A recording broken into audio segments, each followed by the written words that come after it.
नमस्कार दोस्तों, मेरा नाम है इना और मैं हूं आपकी पर्सनालिटी डॉक्टर। अगेन आ गई हूं कि किस तरीके से क्या प्रोसेस है सैप सर्विसेज में अपना एडमिशन यानी अपनी नौकरी पाने का। एक्चुअली तो अगर आप सैप सर्विसेज में अप्लाई कर रहे हैं तो उसमें अलग अलग तरह के इंटरव्यू लिए जाते हैं। तो आज जो है हमने इससे पहले प्रोसीजर की बात कर ली है पार्ट 1 में, जहां मैंने आपको बता दिया कि क्या प्रोसीजर है। आज हम बात करने वाले हैं किस तरह का इंटरव्यू होता है, क्योंकि इंटरव्यू जो है आजकल सिर्फ एक तरीके का नहीं होता है, टेक्निकल होता है, एचआर होता है, और भी तरह के आपके जो है बिहेवियरल टेस्ट होते हैं। तो ये सब क्या होते हैं ये आज हम डिस्कस करने वाले हैं। आशा करती हूँ आप पुरानी वीडियो देख कर आए होंगे ताकि सैप सर्विसेज के बारे में आपको सारी चीजें क्लियर हो जाए। सैप सर्विसेज किन चीजों पे फोकस करती है ये मैं अपनी ऑलरेडी पुरानी वीडियो में बता चुकी हूँ। Make sure you watch the part 1 so that I can actually in the part 3 we can discuss just the questions and we can go through the complete procedure that becomes easier for you and that will help you out to be the part of the SAP services। आज हम बात करने वाले हैं SAP services के बारे में और उसमें टाइप्स ऑफ इंटरव्यू के बारे में। तो सबसे पहले जो है बेसिक आपसे जो है टेक्निकल इंटरव्यू लिया जाता है। जिन लोगों का डायरेक्टली एचआर नहीं होता उनका सबसे पहले मतलब यूजुअली सबसे पहले एचआर होता ही नहीं है, सबसे पहले आपका जो भी राउंड है उसका टेक्निकल राउंड ही होता है। तो आप अगर एचआर के लिए भी अप्लाई कर रहे हैं, अगर आप किसी कस्टमर सर्विस के लिए भी अप्लाई कर रहे हैं तो भी आपका एक बेसिक टेक्निकल टेस्ट होता है। तो क्या होता है इसमें टेक्निकल इंटरव्यू में, क्या होता है, focus deep dive into the technical expertise like problem solving abilities and experience with the specific SAP module और टेक्नोलॉजीज। भाई आप कितने प्रो हैं सैप टेक्नोलॉजीज के लिए, या फिर आप कितने सैप मॉड्यूल को समझते हैं, आपकी प्रॉब्लम सॉल्विंग स्किल कैसी है, आपकी टेक्निकल एबिलिटी कैसी है। आप किसी भी एक पर्टिकुलर, जैसे सैप में अलग अलग तरह के सॉफ्टवेयर को यूज किया जाता है, तो आप उसमें से कौन से सॉफ्टवेयर के लिए अप्लाई कर रहे हैं, आप उस सॉफ्टवेयर में कितने अच्छे हैं या नहीं है, ये सारी चीजें आपके लिए बहुत इंपॉर्टेंट है। Next is the format, obviously that can be conducted by a phone conference और इन पर्सन। भाई यहाँ पर अलग अलग तरीके से इसको डिवाइड कर दिया गया है। यूजुअली हर कंपनी कॉन्फ्रेंस में इस चीज को नहीं करती है, तो यहाँ पर ये एक नई चीज निकल कर आई है। यूजुअली हर कंपनी जो है इसको या तो एक फॉर्मेट पे आपको एक टेस्ट देने को कहती है, वहां के स्कोर के हिसाब से जो है आपका अगला टेक्निकल राउंड जो है सिलेक्ट किया जाता है।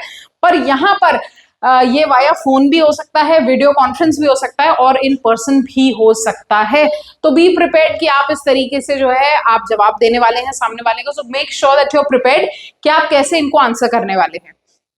Next is behavioural interview focus. Behavioural interview focus क्या होता है, कैसा होता है?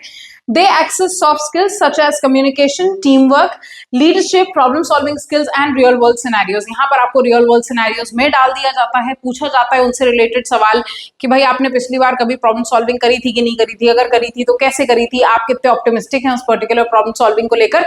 ये सारी बात यहाँ पर ये जानना चाहते हैं और करना चाहते हैं। Next is format. उसके बाद typically conduct in person via video conference. Obviously यहाँ पर जो है इन पर्सन जो है ये आपसे सवाल किए जाते हैं क्योंकि हर व्यक्ति का बिहेवियर अलग अलग हो सकता है, तो ये जरूर आपका इन पर्सन होता है वाया ए वीडियो कॉन्फ्रेंस। यहाँ पर आपका जो है वीडियो कॉन्फ्रेंस के थ्रू ये किया जाता है। नेक्स्ट जो है यहाँ पर जो खास है सैप सर्विसेज में, दैट इज केस स्टडीज। यहाँ पर वो केस स्टडीज और प्रेजेंटेशन पे बहुत फोकस करते हैं, जो मैंने अभी तक बाकी की कंपनीज में नहीं बताया वो मैं आपको यहाँ पर बता रही हूँ। सो केस स्टडीज होती हैं, प्रेजेंटेशन होती है, फोकस किया जाता है किस पे? इवैल्यूएशन ऑफ द एनालिटिकल और the problem solving skills by the presentation solutions to the real world challenges. Real world challenges पे यहाँ पे ज्यादा फोकस किया जाता है और ये बताया जाता है कि भाई एनालिटिकल प्रॉब्लम सॉल्विंग स्किल्स आपके अंदर है या नहीं है। ये दोनों चीजें खासकर टेस्ट करी जाती हैं। नेक्स्ट जाता है हमारा फॉर्मेट। फॉर्मेट में इन्वॉल्व इंडिविजुअल और ग्रुप प्रेजेंटेशन। यहाँ पर आपका ग्रुप प्रेजेंटेशन भी लिया जा सकता है ताकि ये पता चल सके कि आप टीम के साथ अच्छा काम कर सकते हैं कि नहीं कर सकते। But at the same time अगर आपको एक लीडरशिप औहदे पे आपको अगर रखा जाएगा तो बहुत चांसेस है कि आपको एज एन इंडिविजुअल ही यहाँ पर ट्रेन किया जाएगा। यहाँ पर आपसे जो इंटरव्यू होगा वो इंडिविजुअल ही लिया जाएगा। नेक्स्ट देख लेते हैं टाइप्स ऑफ इंटरव्यूज में जो आता है। उसके बाद आ जाता है background test and standard checks. तो भाई यहाँ पर इसमें आपका कोई काम नहीं होता, आपकी पुरानी हिस्ट्री जो है वो निकाली जाती है, आपसे पूछा जाता है, उसी से रिलेटेड जो है इन्फॉर्मेशन गैदर करी जाती है। तो explain the background checks are typically conducted to verify the employment history. Please please please बच्चों, इंटरव्यू में कभी झूठ मत बोलना। हर कंपनी एक दूसरे से कहीं ना कहीं लिंक्ड है, हर बंदा जो है कहीं ना कहीं किसी ना किसी कंपनी में काम कर चुका है। सब लोगों के रेफरेंसेस होते हैं, आप लोगों को एक स्पेशल आईडी, स्पेशल कोड दिया जाता है ताकि आपकी इंप्लॉयमेंट हिस्ट्री जो है वो इजिली चेक करी जा सके। सो एम्प्लॉयमेंट हिस्ट्री, एजुकेशन, रेफरेंसेस, ये सारी चीजें जो है आपकी चेक होती हैं। उसके बाद आ जाता है हमारा step 6, that is offer and onboarding letter, discuss the offer process including the salary, benefits and start date. अब मैं आपको ये बता दूं, कई लोग ऐसे होते हैं जो कहते हैं कि भाई मैम हमको इतनी सैलरी नहीं मिली, हम इस जॉब को नहीं करना चाहते। अब अगर तुमको सैलरी नहीं मिली तो तुम क्या बाकी के जो चीजें हैं उनको अवेल नहीं करोगे क्या? फॉर एग्जाम्पल, अगर आप किसी भी सिटी से, फॉर एग्जांपल इंदौर, भोपाल, एक 2 टायर सिटी से आप बैंगलोर शिफ्ट किए जा रहे हैं, मुंबई शिफ्ट किए जा रहे हैं, आपकी जो लास्ट सैलरी थी, फर्ज करिए आप जैसे शुरुआत कर रहे हैं या मतलब आप एक मिड टाइप के इंसान हैं, तो आपको पिछली कंपनी में 1,20,000 रुपए दिया जा रहा था, ठीक। अब आपको इस कंपनी में 1 लाख रुपए या 1,10,000 रुपए ऑफर किया जा रहा है, तो अब आप ये कह रहे हैं कि यार मेरी सैलरी तो पहले ज्यादा थी, अब कम हो गई है। अब आप यहाँ पर अदर बेनिफिट्स का फायदा उठाएं। क्या फायदा उठाएंगे? अब आप ये कहिए कि sir, as I am shifting to a new city, I would like to know if there is an accommodation facility from your side. पहला अकोमोडेशन, दूसरा transport facility from your side.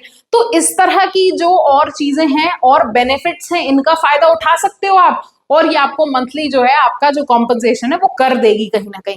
तो प्लीज इसका ख्याल रखें कि अगर आपकी सैलरी में नेगोशिएशन नहीं हो पा रहा है और आपको लग रहा है ये कंपनी ऐसी है जहां पर आपका नाम बन सकता है, या ऐसी कंपनी है जहां पर जो है आपका रेज्यूमे जो है या फिर आपके ऊपर 4 सितारे लग सकते हैं, तो भाई इस तरह की कंपनी को बिल्कुल मत छोड़िएगा।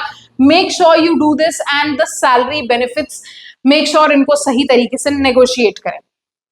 उसके बाद आ जाता है last, that is onboarding. Outline the onboarding process which may include training process. इसमें ट्रेनिंग प्रोग्राम्स भी हो सकते हैं, ट्रेनिंग प्रोसेस भी हो सकता है, मेंटरशिप भी हो सकती है, and introduction to the SAP culture and values. Obviously यहाँ पर आपको सैप कल्चर और वैल्यूज से आपको अवगत कराया जाएगा, बताया जाएगा कि भाई कैसे उनके कल्चर्स और वैल्यूज हैं। साथ ही साथ यहाँ पर जो है आपको ट्रेनिंग प्रोग्राम और मेंटरशिप दी जाती है ताकि आप कंपनी में सही तरीके से फिट हो सके। आशा करती हूँ वीडियो ये पूरा पसंद आया होगा। अगले जो पार्ट में हम डिस्कस करने वाले हैं सवाल, यानी ऐसे सवाल जो सैप सर्विसेज में पूछे जाते हैं, चाहे वो कंसल्टिंग हो, चाहे वो टेक्निकल हो। मैं उस तरीके के सवालों को आपके सामने लेकर आई हूँ, HR हो, ये तीनों सवाल मैं आपके लिए लेकर आई हूँ। Make sure that you be with me in the part 3 where I will be discussing questions. Signing off now, your own personality doctor.